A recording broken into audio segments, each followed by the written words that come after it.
Hello dear friends, तो मैं हूं आरती। संस्कृति आईएएस यूट्यूब चैनल पे आप सभी का स्वागत है। मैं हाजिर हूं एक नए विषय को लेकर के। आज की हमारी न्यूज़ है नेपाल से। नेपाल में यहाँ पर एक चीज देखने को मिली है, शायद यहाँ पर जो है फिर से राजशाही शासन स्थापित हो सकता है और जो लोकतंत्र था शायद वहां से फिर से हट जाएगा, ऐसी जो है संभावना व्यक्त की जा रही है। क्योंकि बहुत बड़ी जनसंख्या में लोग जो है राजा के सपोर्ट पे दिखाई दे रहे हैं और नारे भी यहाँ पर लगाए जा रहे हैं कि राजा आए और हमें बचाएं, या फिर जो है फिर से राजशाही शासन स्थापित किया जाए। तो इस आर्टिकल के माध्यम से जो है दोनों शासन व्यवस्थाओं में फर्क समझेंगे कि लोकतंत्र में और राजशाही शासन में आखिरकार फर्क क्या होता है। और जो है इसके अलावा यहाँ पर देखेंगे कि घटनाक्रम क्या रहा है नेपाल का, जिसके माध्यम से ऐसी बातें सामने निकल कर के आ रही कि कल को जो है यहाँ पर फिर से राजशाही शासन स्थापित हो सकता है। उसके अलावा लास्ट हमें यह भी देखना है कि अगर वहां पर राजाओं का शासन फिर से आता है तो हमारा पड़ोसी देश है, तो क्या भारत को कोई फायदा या नुकसान इससे होने वाला है। सारे बिंदुओं को 1 बाय 1 कवर करने वाले हैं। तो क्या नेपाल में फिर से राजतंत्र होगा? तो कुछ का मानना है कि हाँ हो सकता है, कुछ का मानना है कि नहीं, बहुत मुश्किल है, टफ है। ऐसे जो है एक दिन में या एक साल में या एक महीने में जो है राजशाही शासन स्थापित नहीं होता है। सैकड़ों साल लग जाते हैं शासन को एक जगह से हटाने में और सैकड़ों साल लगते हैं फिर से जो है उसको स्थापित करने में। देखिए लिखा है, नेपाल में इन दिनों राजशाही व्यवस्था को पुनः स्थापित करने की मांग तेजी से उठ रही है। हाल ही में विभिन्न रैलियों और आयोजनों के दौरान नेपाल के नागरिकों ने इस मांग को मजबूती से उठाया भी है। अभी हाल ही में एक रैली हुई थी जिसमें बोला जाए कि लगभग 3000 से ज्यादा लोग सम्मिलित हुए थे और इसमें जो है ज्यादातर युवा ही देखने को मिल रहे थे। देखो, बांग्लादेश से जो है एक एग्जाम्पल सेट हो गया है कि अगर युवा आबादी आपसे जो है नाराज होती है तो वो आपको सत्ता से हटा सकती है। अब बांग्लादेश में देख रहे हैं, उन्होंने खुद की अपनी एक नई पार्टी बना ली, जो भी युवा सम्मिलित थे। तो अब युवा ही यहाँ पर जो है राजा के सपोर्ट में दिखाई दे रहे। काफी समय से जो है नेपाल में क्या है, राजनीतिक अस्थिरता बनी हुई है। लोग जो है संतुष्ट नहीं है वहां के राजनेताओं से या वहां के शासन से, तो लगातार जो है विरोध ऑलरेडी हो रहे थे।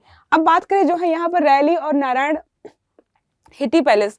नारायण हिटी पैलेस जो है राजाओं का पैलेस है। राजा रजवाड़े जो पहले नेपाल के थे वो वहीं पर रहा करते थे। तो यहाँ पर जो है काफी दिनों से ऐसी प्रक्रिया हो रही। देखो लिखा है, राष्ट्रीय प्रजातंत्र पार्टी ने काठमांडू में बाइक रैली का आयोजन किया। इस रैली में बड़ी संख्या में लोग नेपाल के राष्ट्रध्वज के साथ जुटे हुए थे। जो है जो रैली में मोस्ट इंपॉर्टेंट चीज थी, जो नारे लगाए गए थे, नारायण हिटी खाली हर, ठीक है, हामरो राजा औदय छनु। क्या लिखा हुआ, इसका मतलब क्या है? नारायण हिटी खाली करो, हमारे राजा आ रहे हैं। तो नारायण हिटी कैसी जगह है? यहाँ पर राजा रजवाड़े रहा करते थे।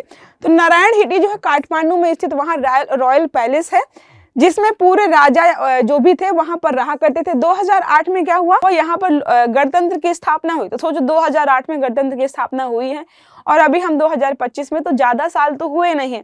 इतने सालों में लोकतंत्र या गणतंत्र को बहुत मजबूती से जमने में मतलब समय तो लगता है। इतनी जल्दी लोकतंत्र बहुत मजबूत नहीं हो सकता है। तो यहाँ पर यही बोला गया है कि देखो बहुत कम समय हुआ है गणतंत्र स्थापित हुए, तो अभी जो है हम ऐसी जो है अवधारणा नहीं बना सकते हैं कि लोकतंत्र या गणतंत्र खत्म हो जाएगा और जो है राजतंत्र फिर से स्थापित हो जाएगा। तो ये बहुत मुश्किल काम है। अब बात करें जो है पूर्व राजा ज्ञानेंद्र और उनका समर्थन। तो जो राजा हैं यहाँ के, उनका समर्थन लोगों को दिखाई दे रहा। अब यहाँ पे ये भी देखने को मिला, जहां पर भी राजा ये जाते हैं वहां पर भीड़ इकट्ठा हो जाती है। उसके अलावा जो इन्होंने कोई राजनीतिक भाषण तो नहीं दिया है, क्योंकि राजनीतिक भाषण नहीं देते हैं। लेकिन कई लोगों का ये मानना है कि देखो ये राजनीतिक भाषण नहीं देते, वो बात अलग है, और लोग इनके सपोर्ट में, समर्थन में दिखाई दे रहे हैं, ये भी चलो ठीक है। लेकिन ये बहुत समय बाद बाहर निकल करके आए हैं, तो शायद लोग उत्सुकता बस इनको देखने के लिए इकट्ठा हो रहे हैं, ना कि उनके सपोर्ट में। तो यहाँ पर थोड़ा सा संशय ऑलरेडी बना हुआ है कि इससे जो है होगा क्या। अब बात करें जो है वापसी की वजह क्या हो सकती है, राजशाही वापसी की। तो जो अभी वहां पे मतलब राजनीतिक पार्टियां जो शासन चला रही हैं, उससे जनता संतुष्ट नहीं है। जनता को लग रहा है कि भाई इससे अच्छा तो पहले वाला था। जैसे आप जब भी किसी नए रिलेशनशिप में जाते हो ना, उसके बाद जो है जब नया रिलेशनशिप आपका खराब होता तो लगता है भाई एक्स बढ़िया था। तो वैसे ही इनको यहाँ पे लग रहा है कि हमने गणतंत्र स्थापित तो करी 2008 में, लेकिन ये ठीक चल नहीं रहा। तो वहां की जनता को लग रहा है कि नहीं, राजतंत्र बढ़िया था, हमको फिर से वही लाना चाहिए। तो यहाँ पर फिर से यही चीज चल रही है। देखिए लिखा, राजशाही समर्थक मानते हैं कि वर्तमान लोकतांत्रिक व्यवस्था से लोगों का मोह भंग हो गया है और लोग पुराने दिन याद करके जो है राजशाही शासन की मांग फिर से कर रहे हैं। ये लोग मानते हैं कि नेपाल की वर्तमान सरकार विशेष रूप से कम्युनिस्ट शासन भारत विरोधी है और ये राजशाही शासन को पुनः स्थापित करने के लाभकारी हो सकता है। देखो, कुछ लोगों का मानना है कि जो अभी सरकार नेपाल की कम्युनिस्ट वाली सरकार है, देखो स्टार्टिंग से भारत का ये मानना था कि नेपाल जो है हिंदू राष्ट्र है, लेकिन धीरे धीरे क्या हो रहा है, वहां पे हमें माओवादियों का जो है इन्फ्लुएंस ज्यादा दिखाई दे रहा है। इससे ये हो रहा है कि जो नेपाल की सरकार है वो भारत विरोधी होती जा रही है। तो भारत के बहुत सारे जो है एक तरीके से थिंकर्स का ये मानना है, रिपोर्टर्स का ये मानना है कि अगर जो है वहां पर राजशाही शासन स्थापित होता है तो भारत के लिए अच्छा हो जाए, क्योंकि भारत के संबंध जो है नेपाल से तब बेहतर हो सकते हैं। अब बात करें जो है कानून और पुलिस की भूमिका क्या है, तो यहाँ पर कानून और पुलिस की कोई भूमिका नहीं है, क्योंकि जब ऐसी रैलियां हुई हैं जहां पर राजा के सपोर्ट में बहुत सारे लोग इकट्ठा हुए थे तो पुलिस भी वहां पर थी। इसका मतलब है कि पुलिस इस बात से सहमति व्यक्त कर रही है कि हमें राजशाही शासन आने से कोई परेशानी नहीं है। तो यहाँ पर पुलिस और कानून का कोई रोल ही नहीं दिखाई दे रहा। अब बात करें जो है नेपाल में राजशाही की वापसी का सवाल, तो यहाँ पर मैं आपको बताया कुछ लोगों का मानना है कि हाँ हो सकता है यहाँ पर वापसी अभी कुछ का मानना है कि हो सकता है, कुछ का मानना है कि अभी संभव नहीं है। इतनी जल्दी हम ये नहीं कह सकते हैं कि गणतंत्र जो है यहाँ पर सफल नहीं हुआ, क्योंकि अभी स्थापित हुए ज्यादा समय नहीं हुआ है। किसी भी शासन व्यवस्था को फलने फूलने में बहुत समय लगता है। देखो लिखा है नेपाल की जनता ने राजशाही को पहले ही परख लिया है और अब वह व्यवस्था बहाल नहीं हो सकती। देखो अब राजशाही से अगर गणतंत्र लाए थे वो लोग, इसका मतलब है राजशाही शासन से संतुष्ट नहीं थे। अब जब राजशाही शासन से संतुष्ट नहीं थे तो फिर से जो है उस व्यवस्था में जाने का कोई मतलब नहीं बनता है। तो बहुत सारी जनता ऐसी होगी जो वहां पर फिर से वापस नहीं जाना चाहेगी। अब जो है जनता की और राजशाही शासन की बात करें दोनों की कि क्या क्या चीज चल रही है, तो वीरगंज में नेपाल के मधेसी इलाके में यहाँ पर खासकर जो है मुस्लिम आबादी रहती है। यहाँ पर जो मुस्लिम आबादी रहती है उनका यह मानना है कि उनके जीवन में जो है राजशाही शासन के समय से और गणतंत्र के आने के बाद जो उनके जीवन में फर्क तो पड़ा है। तो कई मुस्लिम समुदाय के लोगों ने कहा कि राजशाही के समय जो है वो सुरक्षित थे। अब देखो जब वो चुनाव होते हैं तो चुनाव में धर्म के आधार पर जो है चुनाव लड़े जाते हैं, लेकिन राजा को चुनाव नहीं लड़ना पड़ता है, तो धर्म के आधार पर भेदभाव नहीं करता है। तो इनका यही कहना है कि देखो धर्म के आधार पर पहले भेदभाव नहीं होता था, लेकिन अभी भेदभाव हो रहा है।